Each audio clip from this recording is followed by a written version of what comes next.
2년 전에 릴스 했으면 어땠을까라고 생각하는 분들, 왜 이런 걸 누군가 알려주지 않았을까? 왜 나는 이런 걸 몰랐을까? 하셨던 분들 되게 많으실 거라고 보고 있는데, 정말 중요한 건 인사이트를 알고 있는 게 중요한 게 아니라 10년이 넘게 이 업계를 지켜보니 우상향 하더라도 떨어지는 곳들의 공통점은,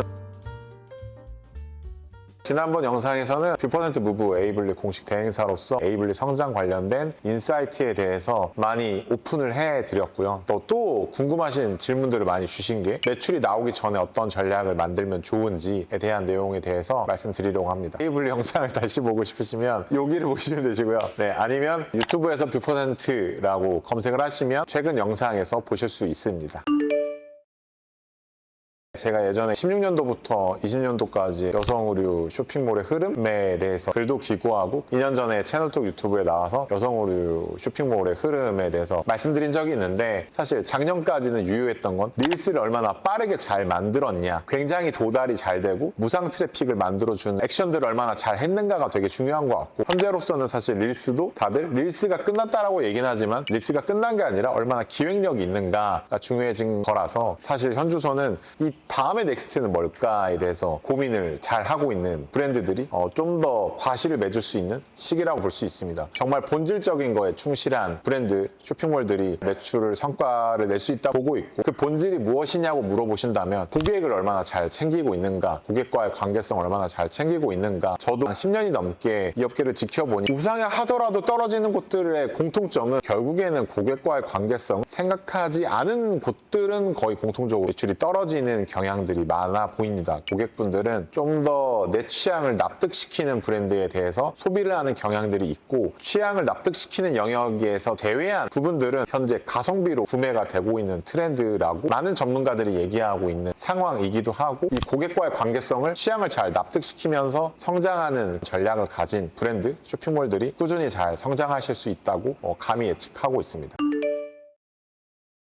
고객과의 관계성을 늘려나가는데 이걸 정량으로 보지 못하는데 어떻게 이걸 전략으로 가져갈 수 있냐라고 물어보신 분들이 종종 계시는데, 사실 이것도 정량화할 수 있거든요. 예를 들면 동일하게 10분에게 우리가 DM을 보냈고 10분에게 댓글을 달았는데 답글, 그러니까 즉 리액션을 남겨주시는 분들이 좀 더 늘어났다든지, 아니면 먼저 고객이 우리에게 문의를 남기거나 아니면 스토리를 올렸을 때 먼저 DM을 주시는 분들이 늘어났다든지, 이런 것들을 뭔가 실제로 내가 오프라인 매장을 운영한다라는 생각으로, 그리고 되게 단골을 잘 만드는 의류 매장이라는 생각으로 고객 관리를 하고 있다라는 액션들을 하면서 기록과 관리가 필요한데, 그걸 하지 않으시니 어렵다고 느껴지시는 경우가 많죠.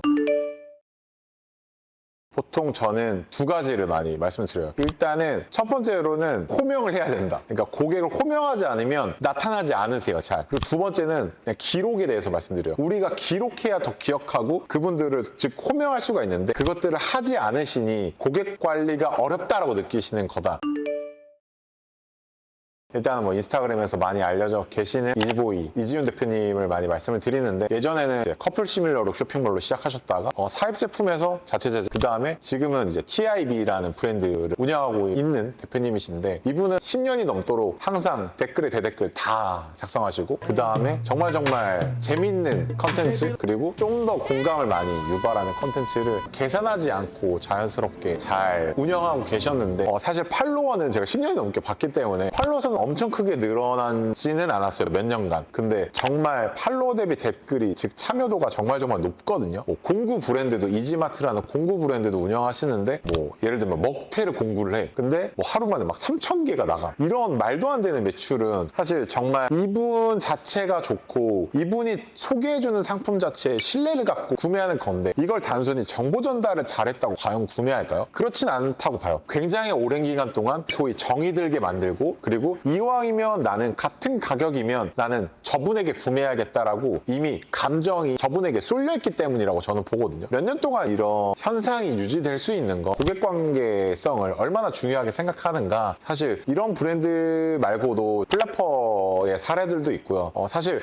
들여다보면 되게 많은데, 단순히 여기는 라이브 방송을 해서 정말 뭐 대댓글을 열심히 달아서가 아니라 어떻게 해야 되냐, 그리고 내가 왜 이걸 해야 되냐를 명확하게 알고 하셔야 정말 보는 사람으로 하여금, 고객들로 하여금 여기 되게 진정성이 있게 소통이 되고 있고, 그리고 나와 직접 소통을 하지 않더라도 이렇게 지금 소통이 되고 있는 브랜드면 신뢰를 갖고 나는 구매할 만한 가치가 있어, 또 하나 사례가 생각난 거는 작년에도 올해도 W 컨셉에서 그 랭킹 줄 세우기를 하셨던 30몇 위까지 줄 세우기를 하셨던 유메르의 사례가 굉장히 대표적인 사례인 거죠. 라이브 방송을 하시는 걸 본 거는 20년도 이전인 것 같은데 그때나 지금이나 라이브 방송을 정말 많이 하시고 팔로우 대비 정말 동시 시청자 수가 많은 이분들은 정말 임팩트가 강한 거는 막 한여름에 이제 겨울에 입을 수 있는 코트를 미리 선주문을 받아서 막 판매를 하시고 정말 많은 물량을 판매하시는 걸 보는데 프로세스 이코노미로 당연히 뭐 컨텐츠를 만들고 그거 가지고 라이브 소통을 하시는 건 물론이거니와 그리고 정말 매출이 커지고 있음에도 불구하고 대표님께서 어쨌든 계속 그 노출되는 최전선, 소통되는 최전선에서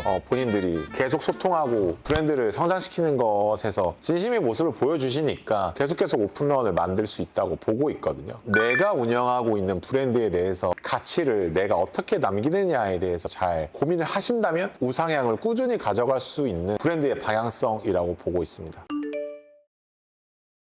첫 번째로는 CSO라고 하는데 전략을 담당하는 팀이 가동된다고 보시면 되시고 자문형 코칭으로 진행이 됩니다. 프로세스는 현황 파악, 목표 정렬, 핵심 과제 파악, 피드백, 반영 수정 보완 이 루프로 계속 돌아가는 시스템이거든요. 저희는 말로만 말씀드리는 게 아니라 최대한 함께 뛰는 구조를 지향하기 때문에 아예 최대한 그 해당 브랜드 팀이 되어서 논의들이 계속 파악되고 그 다음에 수정 보완되는 것들을 계속 체크하면서 매주 나아지는 상황이 결국에는 매출을 지속적으로 성장시킬 수 있는 구조로 우리가 잘 만들고 가고 있구나라는 거를 모두 다 알 수 있게끔 도와드리는 코칭 프로세스라고 말씀드릴 수 있고요. 그리고 두 번째로는 각 파트별로 있는 담당자분들이 계시잖아요. 그 담당자분들마다 과제들이 다 있잖아요. 그것들을 먼저 명확하게 서로 인지를 하고 그 다음에 그 문제 사안에 따라서 어떻게 하면 잘하고 있는 건 더 빨리 잘 되게 만드는가, 그 다음에 잘 못하고 있는 건 어디서 언제까지 어떻게 잘 보완을 할 것인가 서로 완전 싱크를 맞춰놓는 작업이거든요. 이런 것도 있어요. 각 브랜드들은 아무래도 플랫폼이 입점되어 있는 경우가 많기 때문에 각 플랫폼마다 적용해야 될 전략들이 다르단 말이에요. 그것들을 얼마나 잘 파악하고 해당 플랫폼이 원하시는 거, 우리도 원하는 거를 잘 싱크를 맞춰서 어떻게 하면 빠르게 성과를 낼까에 대해서 논의하고 그 다음에 최대한 성과를 낼 수 있는 방향성을 만드는 일을 합니다.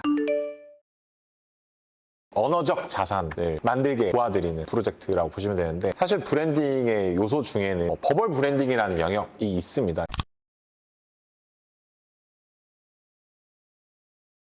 보통 우리나라의 패션 플랫폼에 있는 브랜드들의 해당 브랜드 소개 글을 보면 다 문장이 비슷하거든요. 시각적으로 보여지는 부분을 언어적으로 표현하는 게 되게 약하다고 해야 되나? 여기에 대한 중요성을 잘 모르시는 브랜드들이 많으신데 뭐 예를 들면 이런 거죠. 여리여리하다, 청초하다, 이런 쉐입이 예쁘다. 브랜드의 가치를 느끼는 3요소가 기능적 가치, 정서적 가치, 과시적 가치라고 얘기하는데 이 과시적 가치의 영역이 누군가에게 과시한다가 아니라 내가 이 브랜드를 왜 가치 있다고 느끼는지를 남에게 설명하는 영역이라고 하거든요. 나는 이 브랜드가 왜 예쁘다고 느끼는지 이러이러한 이유 때문이야 라고 말을 구체적으로 해줘야 되는데 브랜드 소개에 대한 텍스트 워딩들이 정말 다 겹쳐 있다는 것을 알게 되었고 그래서 일단 디렉터분의 인터뷰를 먼저 하고 굉장히 많은 항목들을 통해서 제품을 만들 때 무슨 생각을 하시면서 만드셨는지에 대해서 촘촘하게 이제 많은 질문을 통해서 이끌어내고 그래서 그것들이 재료로 이제 모아지면 이것들을 비유하면 아이돌 약간 세계관 만들듯이 그런 세계관을 만들고 그 세계관 속에 있는 어떠한 인물이 우리 브랜드의 퍼소나, 페르소나라고 형성을 하는 거죠. 그래서 우리가 꼭 사용해야 될 버벌 가이드, 그러니까 브랜딩 언어 사용법인 거죠. 언어 사용법을 가이드로 만들어드리고 그래서 그 유저 플로우라고 보통 얘기를 하는데 우리 고객이 우리 브랜드를 만나고 구매를 할 때까지의 과정 그것들을 일일이 다 캡처해서 플로우에 따라서 이 상황에는 이런 문장이 들어가야 된다. 저 상황에는 이런 문장이 들어가야 된다라고 하는데 대부분 다 이렇게 되어 있으실 거예요. 가입을 축하드립니다. 구매를 해주셔서 감사합니다. 카톡 채널 추가해주셔서 감사합니다. 다 이런 식으로 다 동일하게 적혀져 있는데 이거를 최대한 그 우리 브랜드 세계관에 맞게 다 컨셉화하는 거죠. 최근에 제가 저희 고객사 분에게 비유를 할 때 이렇게 설명드렸어요. 테마파크 같은 거다. 테마파크에 우리가 입장할 때 우리가 진짜 놀이공원에 왔구나라고 느껴지게 인사말부터가 다 다르잖아요. 그런 거에 작업을 하는 것과 같다고 보시면 됩니다.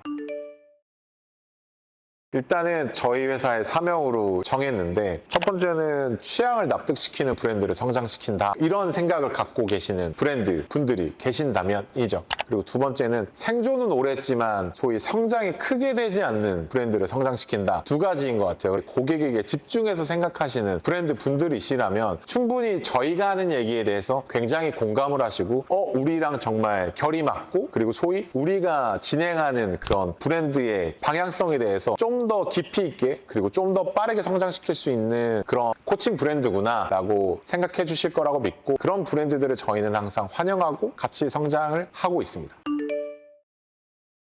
지금 이 영상을 보시는 분들 그리고 보시지 않는 분들은 대다수 나는 왜 2년 전에 릴스를 이렇게 하지 않았을까 현재처럼 하지 않았을까라고 되게 아쉬워하는 분들이 많으실 거예요. 왜 이런 걸 누군가 알려주지 않았을까, 왜 나는 이런 걸 몰랐을까 하셨던 분들 되게 많으실 거라고 보고 있는데 근데 그런 분들 제가 지금 영상에서 얘기했던 요소들이 있어요. 정말 중요한 건 인사이트를 알고 있는 게 중요한 게 아니라 그 해당 인사이트를 언제 알았는가 타이밍이 굉장히 중요하거든요. 이 타이밍을 필요에 맞게 잘 제안하고 잘 적용하는 경험이 많은 그런 조력자가 필요하시다면 저희와 함께 일을 하시면 정말 조금이라도 더 먼저 트렌드가 오는 방향성에 먼저 가서 동일한 노력을 하더라도 좀 더 많은 성장을 이루실 수가 있으니까 2년 전에 릴스 했으면 어땠을까라고 생각하는 분들 저희한테 많이 연락을 주시면 보다 더 재밌는 성장을 만들어 드릴 수 있을 것 같습니다.